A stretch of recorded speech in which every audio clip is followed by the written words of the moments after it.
I just feel from wasting water to the dignity of labor of just carrying the plate to the kitchen is missing in our children because we are missing that in our schools. And my grandfather used to go from door to door telling parents, please send your children to my school. Girls, I will pick them up, I will drop them.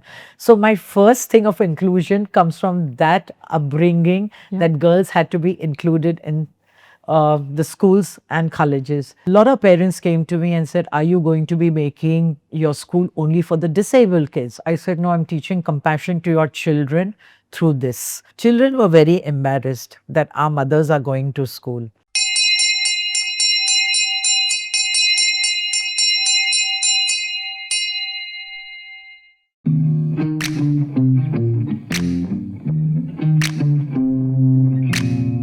Welcome to Beyond the Bell. I'm Sudipta Dhruva, co-founder of School Chameleons. And today, we are joined by a person who has spent over 3 decades championing inclusion, values and responsible citizenship in education. An educator, former principal, trustee and change maker, Miss Rekha Shahani.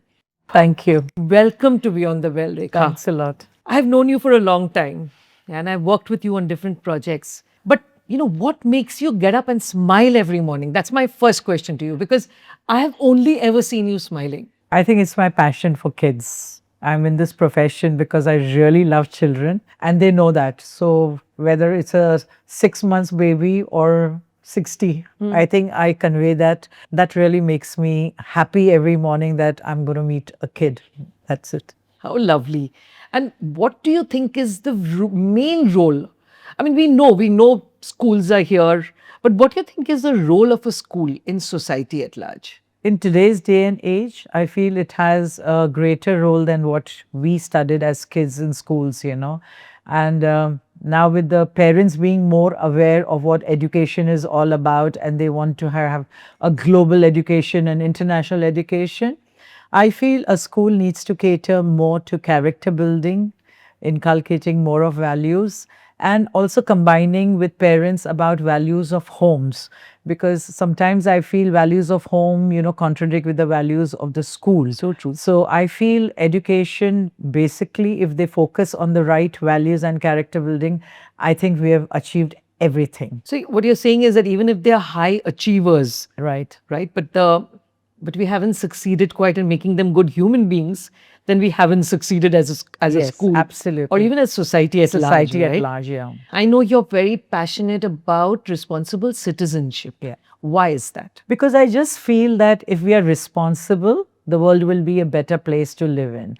I know we say that we are intelligent and things like that, but our responsibility ends there where our intelligence is concerned. But starting from wasting water or littering about, we are still doing that. And I think whether it's even voting for that matter, we talk about not the government not being good and not being sensible, but we are the people who are doing that.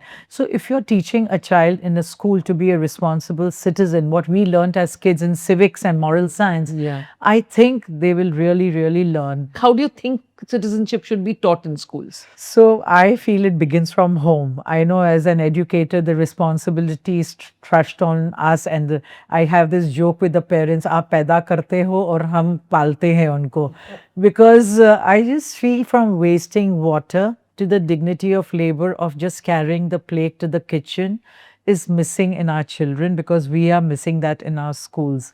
So there are a lot of families that come to us who are economically very well settled, so the servant will pick up the plate and all, and it's perfectly fine.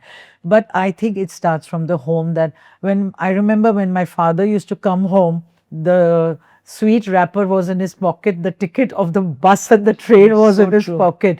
But we do that only when we go to Japan because they don't have dustbins there, so yeah. And sadly, Sudipta, as I've been growing up and seeing, we compare ourselves with the world. But the fact is, India is a beautiful place and we all learnt that. So only if we highlight that even today in the best of our schools, I think it's really, really going to have being proud of your country as well. And our upbringing and our principles and values that we learnt as kids at home. So do you think, because you work not just with you work with students, but you also work with police officers and IAS officers, civic institutions. You're leading the Kuch Aur program right now, right? Yeah. So can you tell us what prompted you to start that work and what it's all about? So basically, Kuchor was not started by me. It was there's a trust which is called Public Concern for Governance Trust, started by Mr. Julio Ribeiro, Mr. B.G. Deshmukh, and Dr. Anand. So this program basically is, besides academics, aap kuch aur karo, and do it Like on a beyond day- the bell. Yes, totally beyond the bell, totally. And students enjoyed. Then we extended to teachers. Then we extended to principals and parents and all. Wow. So now I tell them, "Roz kuch aur karo," but for that I have to implement it myself. So I also ensure कि I do kuch aur on a daily basis that changes my family and society at large. Oh, wonderful. And do you think, like most schools seem to be focused much more on career building, and there are more courses on career building, where are the courses on democracy? There are courses and there are people working for it, but we are only focusing on completing our curriculum, syllabus, and getting marks. And getting marks is good. Highlighting the fact that 100% result aaya, 97% aaya, agreed. But to make them realize, see, I'll tell you, we used to teach a chapter called Freedom Needs Guardians. And a time came when I just felt that India was not really ready for a democratic government, because we know our freedom, we know our rights, but sadly somewhere we are missing out on our duties. Like as a trust, we do have youth parliament and all, and that's the very nice period of our life, because we get people from all over India, and the youth is doing wonderfully well because they are realizing the value of democracy. So if you ask me, I'm that one positive person who feels India has a great future because of the youth of today. Yeah. People may actually disagree with me. I have a lot of people. But I agree with you completely. I So- agree with you. So I feel as parents, as educators, we have to highlight how blessed we are to be born in democracy, because we are not fighting. Our elders fought for it and we got the freedom. And a lot of institutions I see in today's times, colleges, schools are focusing on that. So it is there. People are conscious about it. And it's only the way we are not collaborating. You were mentioning earlier, today there is so much of rush of students wanting to go to international schools. And in international schools, how much of democracy is being taught, or how much we are actually paying attention to Indian culture and being proud of our country, is something which I'm asking you what you think about. So my question to everybody is, who have this title of international school, how much of internationalism have you brought in your classroom? Today we have schools named with the word global. We have the schools named with the international. But are we really international? A. Some schools get international personnels or course directors or principals who are. But there are a lot of Indians whose mentality is international, but they're not running an international school. My own school is a very good example. It doesn't have the word international, but the biggest crowd that came in our school was in the 50s when I was not even born. And they had these people from Japan and America who visited our school, because I come from a school which is really old. And that's how our students in those days were taught internationalism. I feel that what affects any part of the world is going to affect me. So for me, that is internationalism. And if we don't speak about it, so when we are comparing or even talking to our students about it, first thing that we really need to make them understand that we are all connected. And what is going to affect you is going to affect others. What is affecting others will affect you. Yeah.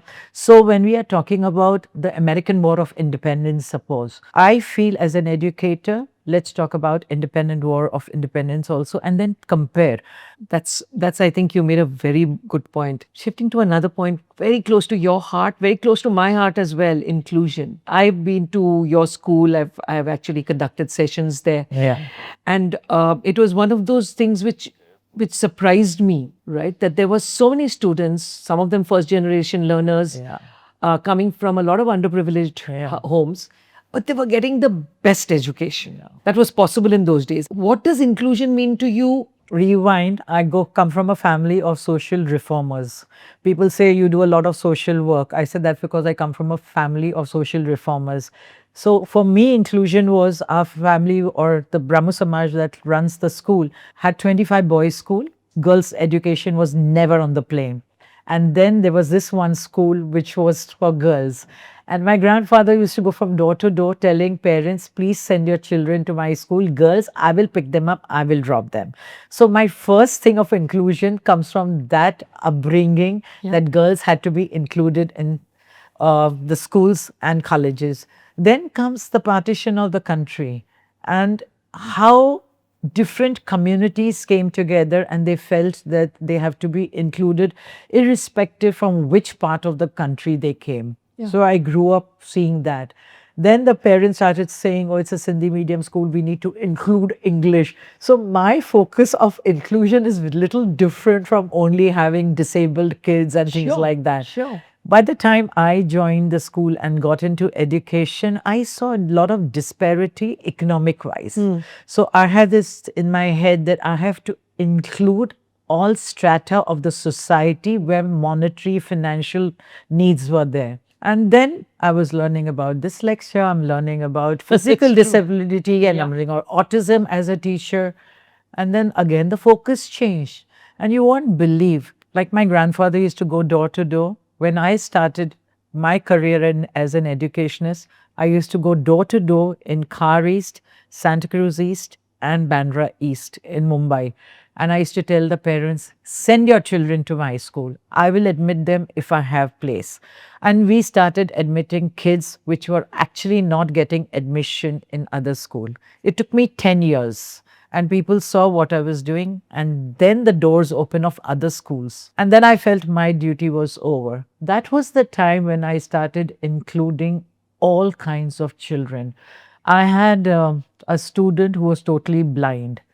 That moment, I didn't think as an educator I should get a braille and this and that. And in the first standard, I worked a lot with ADAPT and I said, जो बच्चे दूसरे schools में नहीं जाते हैं, हमारे school में आ जाए. And really that was inclusion. Lot of parents came to me and said, are you going to be making your school only for the disabled kids? I said, no, I'm teaching compassion to your children through this. And they really learned. So from the gate till the assembly hall, to the studies and all, it was totally peer learning. And they would take children, they were children who would otherwise not walk. They would walk with human support. I said, I will give you a stick, don't feel shy, but you have to be independent and walk without human support. So that became an inclusion. And children started walking with stick, became independent, and actually showed their parents. It was not easy. I'll be very honest about that also. It was not easy at all. And when you don't have the resources, and sometimes you don't even think about it. I had a spastic kid who could not walk. And every time I would put her on the stage and say, now you're going to give a speech. The blind kid, I said, you will dance, you will do things like that. I think it came from upar se niche, and that thing of compassion came from what I had seen around me.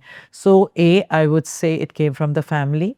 Second, when I was a student, I used to stay in the same school, Kamala School, where I grew up as a child.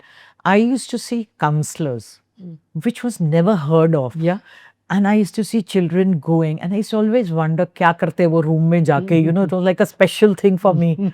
And then I started, and then thanks to courses coming up, I went back to studies to learn more about it. And I think I'm blessed that these kids could come. And every sports day, we had students from ADAPT taking part with us. Every annual event, we were part of, and everybody would be included, And then, of course, I included the women who are not educated, and that's how my adult... Yes, I was going to ask you, that was my next question to you actually, was can you tell us something about your, adult literacy program? Adult literacy. So there, we run the school in 2 shifts.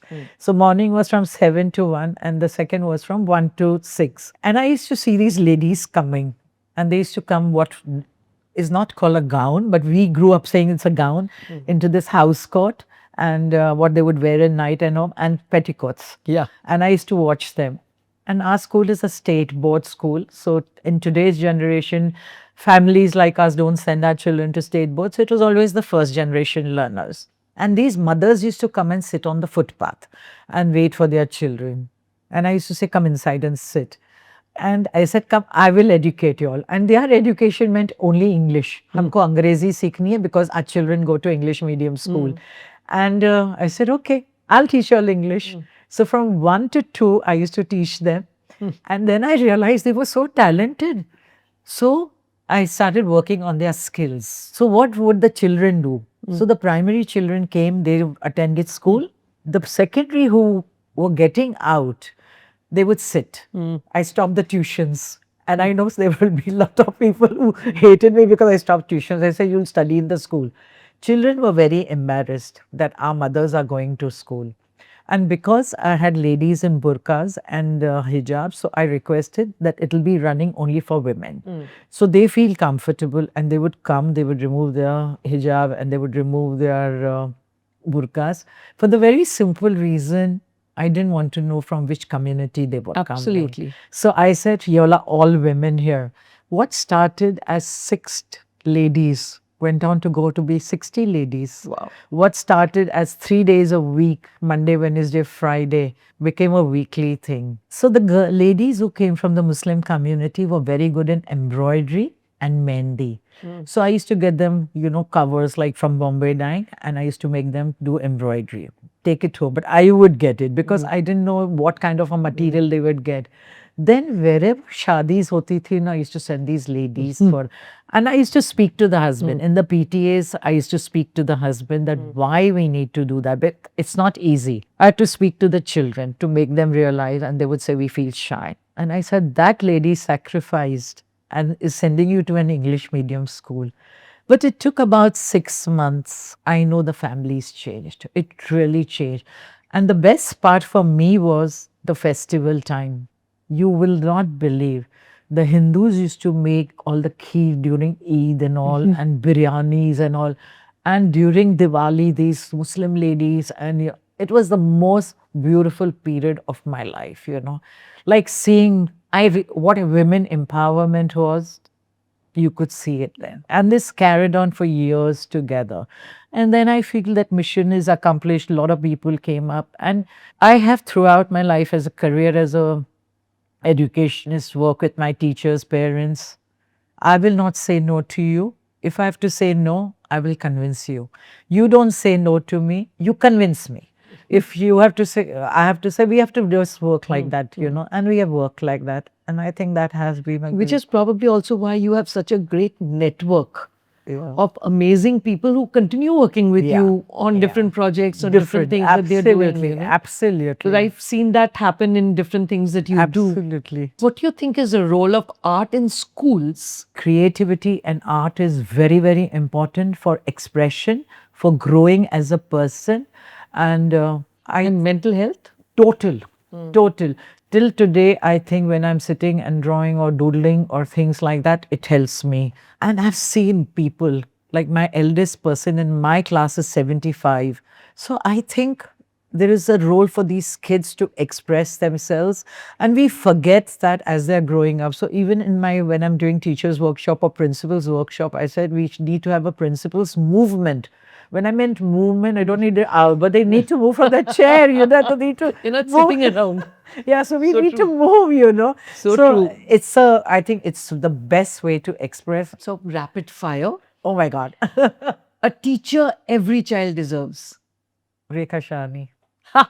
That's a good one. I agree with you. One value schools don't teach enough. One value, compassion. One thing schools should stop doing. Exams. I agree with you so much on that one. One thing schools should definitely start doing today. For me, it is being a responsible citizen in every way. What will change in the world if children are trained to be better citizens? Everything. We will be living in peace, we will be living in paradise, and we can do it. Yeah. It's all up to us, right? Yes. And education, just complete the sentence. Education at its heart should Touch hearts. Ooh, I like it. You know, you've spent a lifetime helping children learn, grow, and find their place in the world. When history books look back at this generation of educators, what do you hope schools will be remembered for? So when they're teaching about American War of Independence and the Jallianwala Bagh massacre, I just hope they're speaking about peace also. I would really love that we are all creators of peace. And what is that one message you'd like to leave for your audience? Trust yourself. You are the change maker. You can make a difference, and it's all up to you. Thank you so much, Rekha, for joining us on Beyond the Bell. Your journey reminds us that education is not just about helping children succeed, but it's also about helping them belong, to contribute, and to care. All in all, education should be about creating responsible citizens for the future. Thank you for being with us. Thanks a Thank lot you. for inviting me. Thanks a million. Really Thank you. appreciate it. Thank you. I'm Sudipta Dhruva, and please continue reading the Free Press Journal for news that matters. Thank you.